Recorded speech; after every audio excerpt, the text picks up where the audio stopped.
What's up, everybody? Welcome to Hot Ones, show with hot questions and even hotter wings. Tonight I'm joined with internet sensation, Narthex. Welcome to the show. It's great to be here. I'm very excited. I've watched 0 episodes of this version of the show. Ever seen the Narthex version? Never seen the Narthex version, so I have no idea how this is going to go. This is the first episode of it, and we are going to be winging it. Earlier, we asked the Narthex community, also known as the Gamily, as you may know. Gamily members. For some questions, if there were to be a hypothetical interview with you. Okay. So these were some of the hot questions. I wanted to just get this one out of the way right away. This is from Dr. Sealerface. Before we even start. Yeah, before we even start. Okay, great. This is just a real quick one from Dr. Sealerface. How's it going? Above average. Just another quick one here Sure. from Vigo the Carpathian. How to drum? How to drum? Well, hand, feet, body, structure, and passion. Mostly the passion. Would there need to be any drums or sticks involved at any point? Oh, probably a couple of each. That's fair to say, I'd say. Okay, so this first one that we're going to start with is the classic. So here we go. Classic. Cheers. Cheers.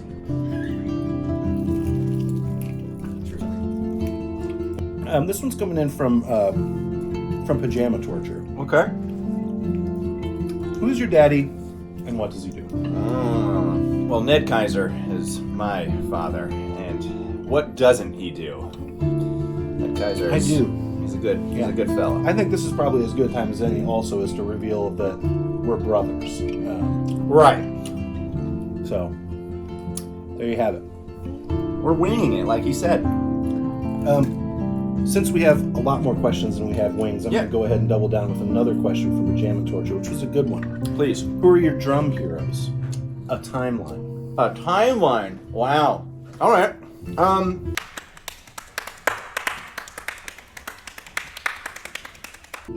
Wow, that's a really good question. While I'm at the end of the wing, I'll say the first thing that jumped into my head, I would say, speaking of father, Ned Kaiser introduced me ages ago to the song by Iron Butterfly, Inagata de Vida, and it has about a 10-minute drum solo in the middle of the song. And I remember as a youth being like, man, that's cool. I don't know that drummer's name, but just that alone being like, you can just take a long drum solo in the middle of a song and it can sound like that, that's cool. First drummer though, like famous drummer that I really, really, really latched onto was probably Jimmy Chamberlin from the Smashing Pumpkins, but then more so Lars Ulrich from Metallica. I went into a metal phase, and Lars' accessible metal playing, particularly in the latter years, was a great introduction to metal music, metal drumming. I listened to that for so many years, and still do.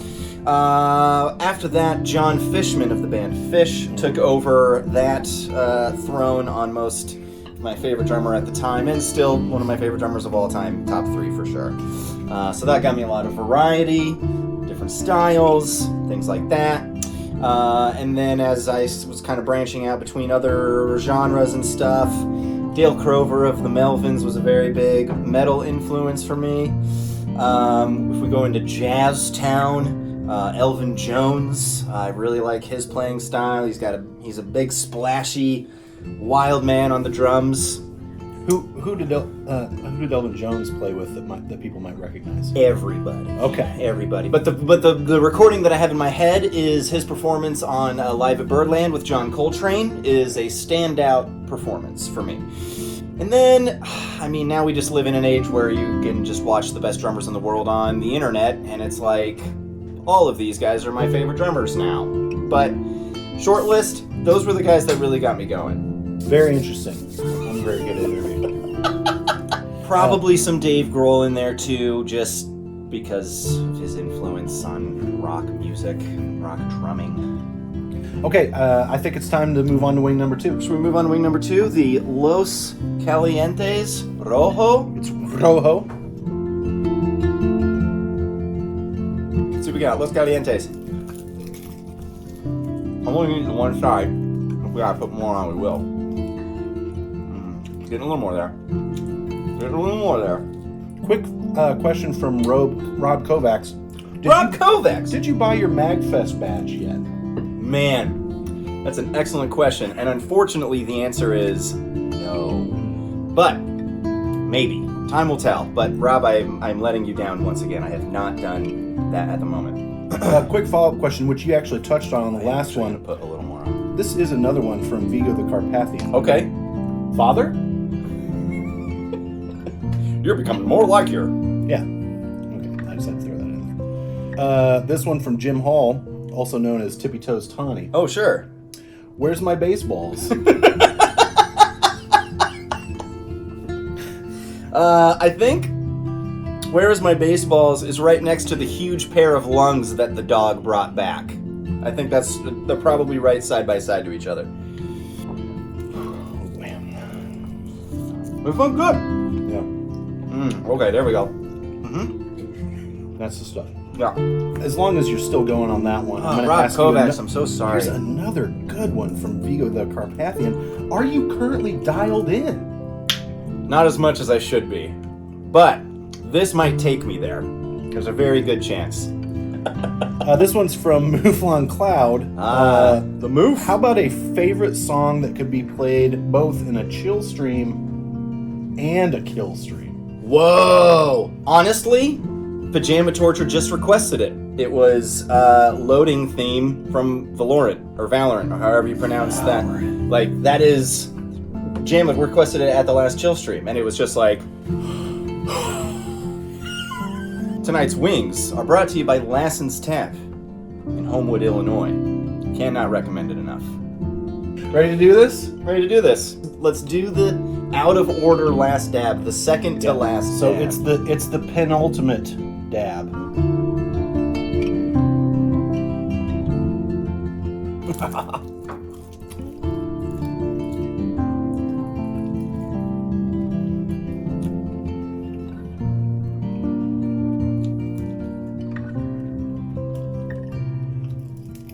It has an interesting flavor. Back of the throat, like... A little bit like metal. Instantly with the sinuses. Okay. Okay. Let me remember what this show is supposed to be about. Where are we going next? This is one from Gant Products. Products? Products. Gant. Production. Andrew. Top 5 favorite vinyls. Now, that can go a lot of different ways. Like, I think you're going to have to interpret what he meant by that. Or pick a path. yeah. Number 1, unquestionably, is the Chrono Trigger box set. Chrono Trigger box set is easily the best thing that I own. Period. It's good. It's good. Honestly, the Hotline Miami releases are really nice in terms of art. Those are trifold gatefolds. Yeah. They really did it well. And I hate trifolds. Like, they are literally my least favorite kinds of release. Like, just do a wide jacket and have them all go in. Oh. Because the spines always get mushed on trifolds for whatever reason. Let me get one more here before we move on to Yeah, the to the death. absolute fucking worst time of our lives. So this next question, this is a good one. This is from Zach Black. I want to know what first got him into dramming and how that transitioned to stramming. What got me into drumming in the first place? I took piano lessons when I was in 3rd grade through 6th grade. Sonny Anderson shout out. Sonny Anderson shout out. But then I met Mark Vincenti. Shout out to Mark Vincenti.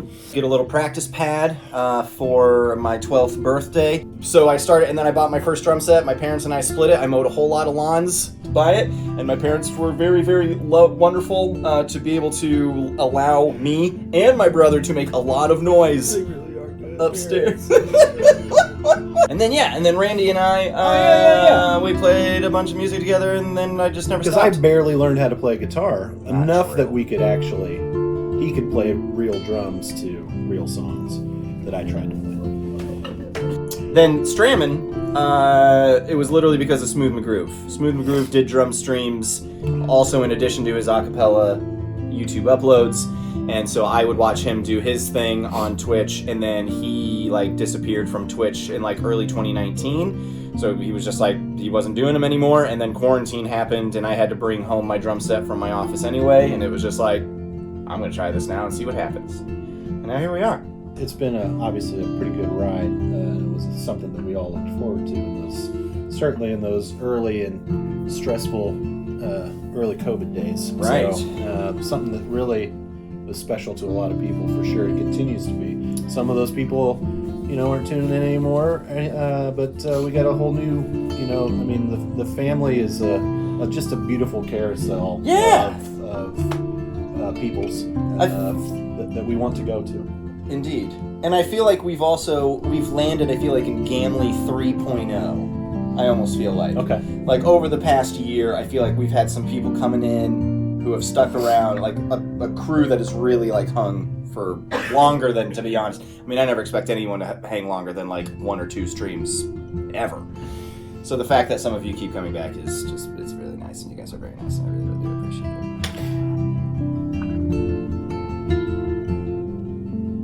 Ich liebe es hier.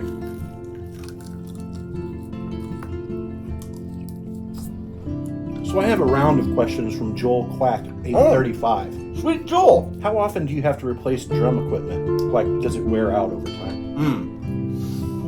Yes. I do. I don't break stuff nearly as quick as Vigo does, because Vigo's a real man. I've broken, I think, 3 cymbals, one of them being a hi-hat, and 1 drum. I think I've only done 3 cymbals, a hi-hat, and 1 drum. Wow. That really gets going. It's not done. I know it's not. I rarely break drumsticks. And honestly, as hard as you play, that's kind of a miracle in my eyes. Here's another question also from Joel Quack. Again, I mentioned that he was going to have a few of them. Do your hands hurt? No. Except for when you hit them directly on the drums and break the skin. Sure, unless I accidentally hit something. Wow, that is not done. I should take better care of my hands. But no, they never actually are like sore from playing. I'm never sore the next day. Do you use special beard oil? I do not use special beard oil. Don't touch your eyes. Don't touch my eyes. Don't touch your eyes. I don't use beard oil. I do use, when I get ready in the mornings, I blow dry my beard. I wash it every day, blow dry it, and that's it. You don't need oil if you blow dry. Favorite sound effect to add to a dram? I think the most versatile. Well, here's the thing. They have different things, because there's the ones that I can use in rhythm in the song, like the GoldenEye sounds PP7 and the guys, or having something like Father, Japan, Humiliation. They all have different reasons, but I think if I had to pick one, it's like you can only use one board of like the 9 sound effects. I think I would take GoldenEye. Last one from Joel. Who's your favorite Ninja Turtle? Raphael's always been my favorite. I liked the no nonsense, not taking anybody's crap attitude. I also thought that the size, like the weapon, not his actual size, but or his. I thought those were kind of stupid, but it seemed like natural for him to have something that was stupid. He's being like, you guys have all these other things. I'm going to use these pointy things that, like, was the deal breaker for me too. It's like you got to get in really close. Raph's got to get in really, like, that makes it personal. Like if you've got a katana or a bow staff, you can keep your distance. But if you're Raph, you got to watch the life go out of the guy's eyes. So narthex. But we've done it. We did it. We got to the end. Now we ascended the mountain. We ascended the mountain. We survived the wings of death. This camera. Tell the people what you got going on in your life. Well, right now we're about to have a second set for the Thanksgiving Gamily dinner. Thank you, everybody, for joining me for the Thanksgiving Gamily dinner and for this wonderful, wonderful time here. Thank you for submitting your questions. And boy, don't do this, guys. It's it's bad.